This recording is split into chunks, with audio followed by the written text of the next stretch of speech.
खुश हो के नहीं तो नजर आना चाहिए। अगर तुम खुश हो तो, अगर ये कलीसिया खुश है तो नजर आना चाहिए। हालेलुया। यीशु मसीह ने कहा था पतरस को, मैं ऐसी कलीसिया बनाऊंगा अधोलोक के फाटक उस पर प्रबल ना होंगे। हमें लगता है कि परमेश्वर ऐसी बात कर रहा है कि अधोलोक आएगा और उसका कोई बंधन कलीसिया पे नहीं चलेगा। नो नो नो, परमेश्वर ऐसी बात नहीं कर रहा। वो कह रहा है अधोलोक के फाटक, जब आप दूसरे शहरों में जाते थे तो फाटक आपको रोकते थे, बॉर्डर रोकता था। परमेश्वर ने कहा कि ऐसी कलीसिया मैं बनाऊंगा कि शैतान जितने मर्जी फाटक लगा दे, तुम उसके फाटकों को चकनाचूर करके आगे बढ़ोगे। पहला पतरस 3 उसकी 22 में लिखा है, वो स्वर्ग पर जाकर परमेश्वर की दाहिनी ओर बैठ गया। आप जब भी यीशु मसीह को देखेंगे, आप देखेंगे वचन में हमेशा वचन ने यह कहा है कि यीशु मसीह परमेश्वर की दाहिनी ओर बैठा है। अलग अलग जगह पे पुराने नियम में दाऊद ने कहा, नए नियम में पतरस ने कहा, यीशु मसीह ने खुद कहा कि वो परमेश्वर की दाहिनी ओर बैठा है। लेकिन जब आप प्रेरितों के काम में पढ़ते हैं, उसकी 7 बाब में उसकी 54 से 60 आयत में लिखा, जब वो स्तिफनुस प्रचार कर रहा था तो वो बातें सुनकर जल गए और उस पर दांत पीसने लगे।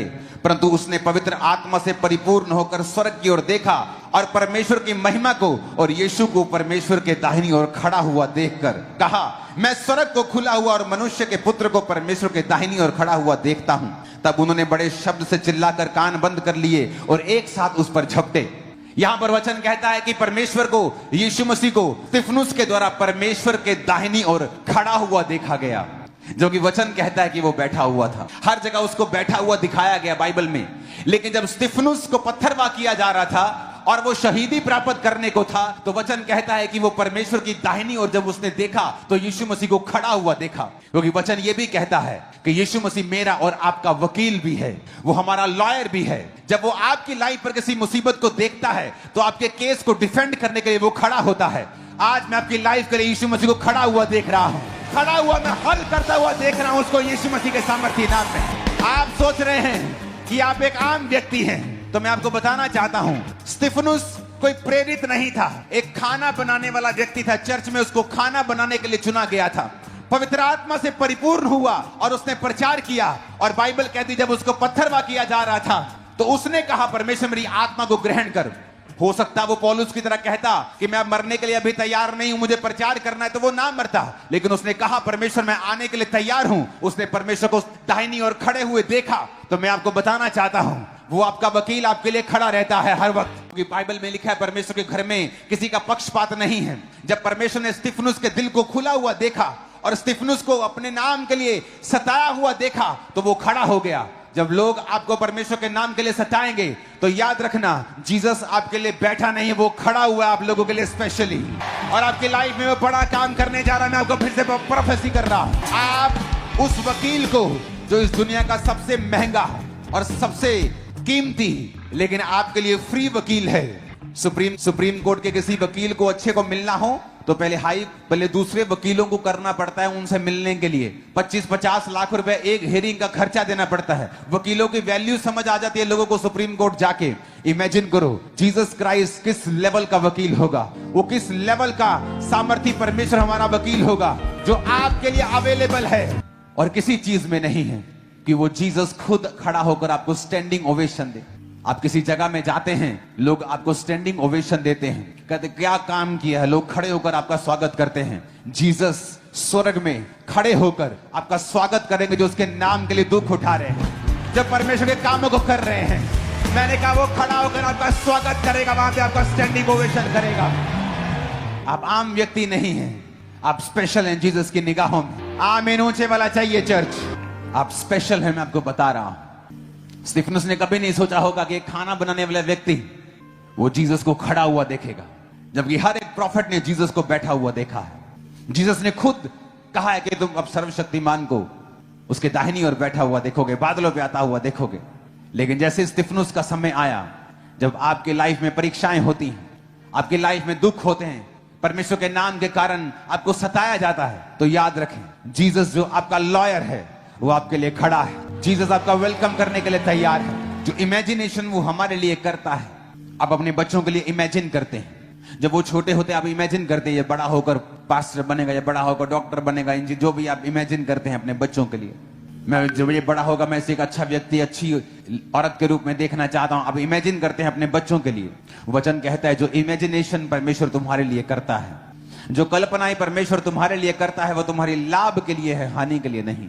जो परमेश्वर तुम्हारे लिए सोचता है कि मैं अपने बच्चे को आने वाले 10 सालों में यहां देखना चाहता हूं, आने वाले 15 सालों में यहां देखना चाहता हूं, फ्यूचर में मैं इसको यहां देखना चाहता हूं। बाइबल कहती है वो कल्पनाएं, वो योजनाएं जो यहोवा तुम्हारे विषय में करता है, वो तुम्हारी लाभ के लिए, हानि के लिए नहीं। आपको लगता है कि क्या परमेश्वर आपको जानता है?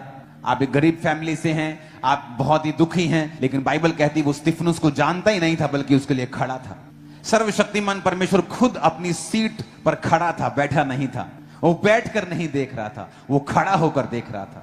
एक व्यक्ति के लिए आज जब वैज्ञानिक स्टडी करते हैं और दुनिया को खोज रहे हैं और यूनिवर्स को खोज रहे हैं, तो क्या पा रहे हैं कि यूनिवर्स इतना बड़ा है, मल्टी यूनिवर्स आगे के आगे इतना बड़ा है कि धरती एक मिट्टी के कण के भी बराबर नहीं है पूरे यूनिवर्स के मुकाबले में।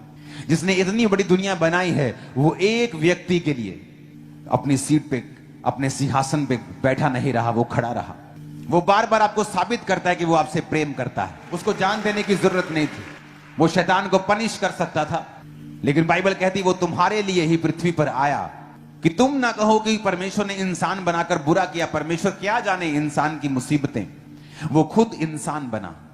मनुष्य के बीज से नहीं जन्मा, कुंवारी के बीज से जन्मा, क्योंकि वो पवित्र परमेश्वर है। उसे धरती पर आने के लिए एक गर्भ के जरिए ही आना था ताकि वो नेचुरल बर्थ हो, लेकिन मनुष्य के बीज से नहीं आना था ताकि वो सुपर बर्थ भी हो। इसलिए उसे मनुष्य का पुत्र भी कहा जाता है और परमेश्वर का पुत्र भी कहा जाता है। वो मनुष्य का पुत्र था अपनी मां से और परमेश्वर का पुत्र था अपने स्वर्गीय पिता से। अगर आप इस बात को समझ जाएं कि अगर परमेश्वर एक खाना बनाने वाले इवेंजलिस्ट के लिए खड़ा हो सकता है, अपने सिंहासन पर खड़ा होकर उसको देख रहा है कि मेरा बेटा मेरे पास आ रहा है, मैं इसको वेलकम करने के लिए तैयार हूं। या आपकी लाइफ में जब कोई मुसीबत होती है, आपकी लाइफ में कोई परीक्षा होती है, जीसस को सब मालूम होता है और वो देखता है और वो खड़ा होकर देखता है। कई बार वो परमेश्वर आपसे इतना प्यार करता है। जब जीसस क्राइस्ट ने दुनिया बनाई थी, वर्ल्ड बनाया था, वचन कहता है आदि में वचन था और वचन परमेश्वर के साथ था। आदि में यीशु था और यीशु परमेश्वर के साथ था। इब्रानी भाषा की बाइबल भी यही कहती है कि गॉड्स, यानी एक जन से ज्यादा वहां थे, परमेश्वर, यीशु मसीह, पवित्र आत्मा। तो परमेश्वर ने कहा उजाला हो जाए, तो लिखा वचन के बिना कुछ भी उत्पत्ति नहीं हुआ। तो वचन ने यानी जीसस क्राइस्ट के बिना कुछ भी उत्पत्ति नहीं की गई, क्योंकि परमेश्वर को मालूम था कि यही प्रभु, यही जीसस जो मेरी जुबान है, जो मेरा वचन है।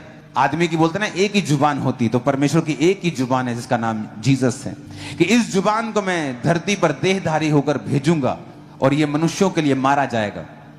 तो इसीलिए उसने पहले से ही इंतजाम कर दिया था कि मैं वचन, मैं जुबान, मैं वचन धरती पर जाऊंगा और लोगों के लिए मारा जाऊंगा। धीरे धीरे धीरे धीरे जैसे हम गहराई में जाते हैं वो हमें डुबा देता। परमेश्वर का वचन ही है जो उस डूबे में से हमें निकाल सकता। बहुत सी बातों को मैं आपके बीच में आज प्रभु के वचन के क्या संतोष का जीवन आपके जीवन में क्या ला सकता है और क्या कर सकता है, हम देखेंगे प्रभु के वचन।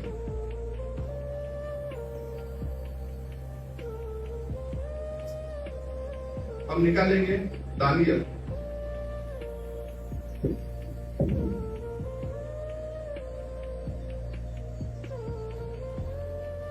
और उन्हें कंट्रियों के शास्त्र और भाषा की शिक्षा दी।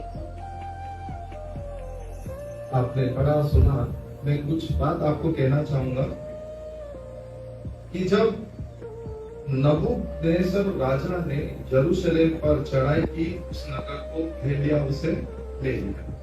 पहले वो शहर किसका हुआ करता था? परमेश्वर के लोगों का हुआ करता था। लेकिन यहाँ पर अब क्या हुआ? नबूकदनेस्सर राजा ने क्या करा? उस पर चढ़ाई की, उस शहर को घेर के उसे अपने पास,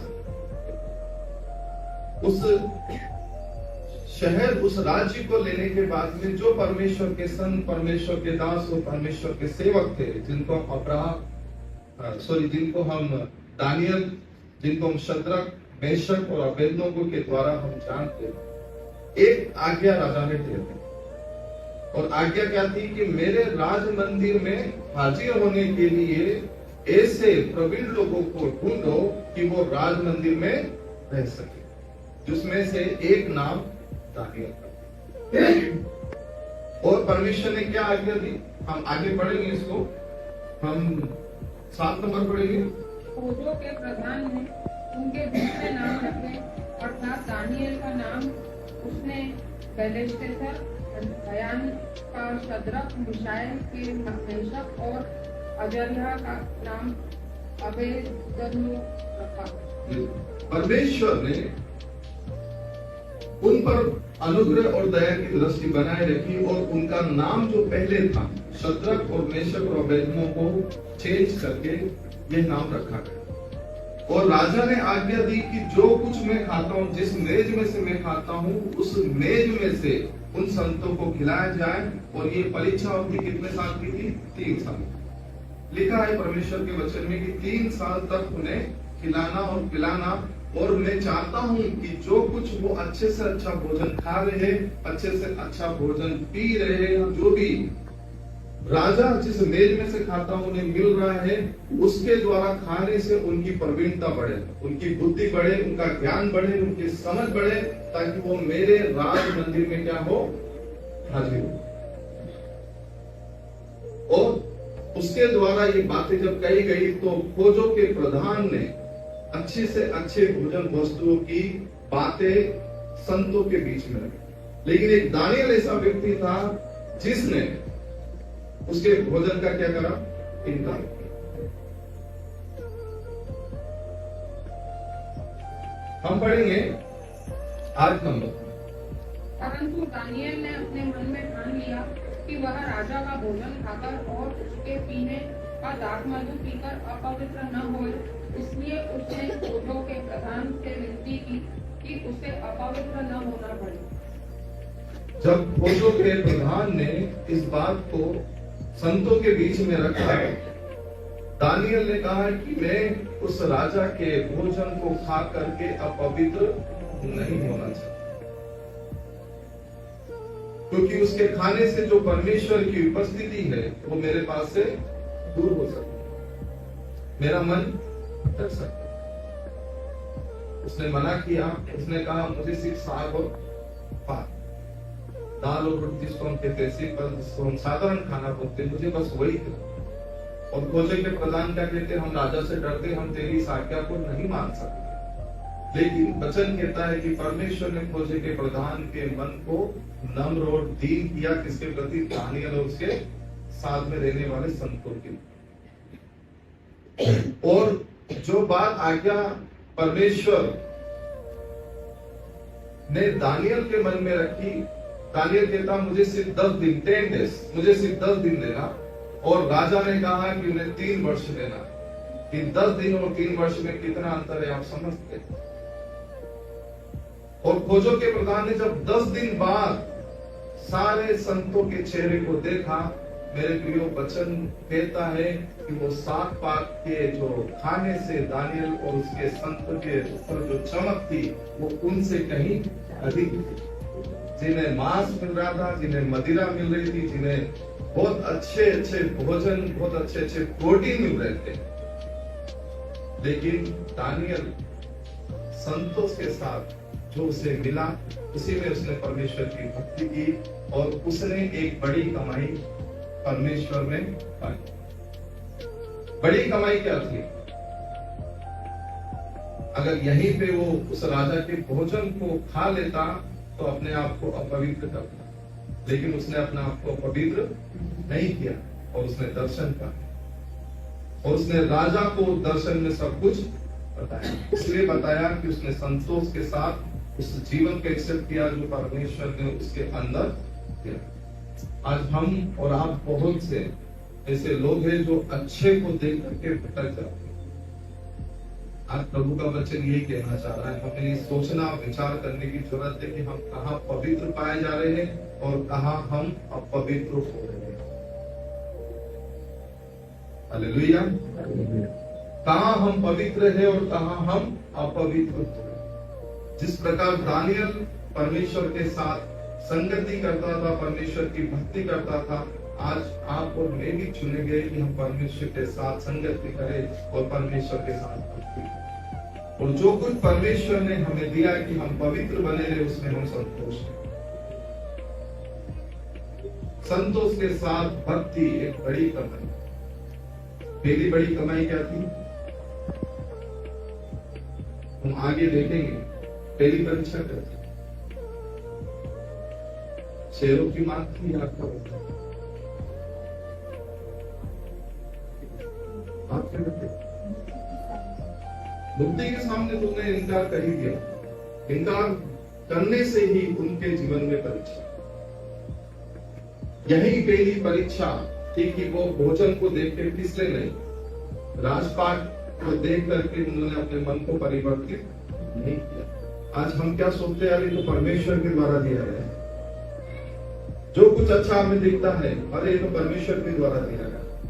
मैं बहुत से सेवकों के बारे में नहीं जानता, संतों के बारे में नहीं जानता जो परमेश्वर का वचन सुनाते, लेकिन शायद ऐसा थॉट यदि अगर कोई लेके जाता है कि मुझे बहुत मान सम्मान वहां मिलेगा, मेरे लिए बढ़िया 5 स्टार होटल बुक करेंगे, 3 स्टार कमरा, एसी वाला, मेरे लिए गाड़ी आएगी, मेरे लिए सब कुछ आएगा, अगर ये थॉट पहले से ही आ जाए, आप समझ लें वहां पर परमेश्वर की सामर्थ्य होगा।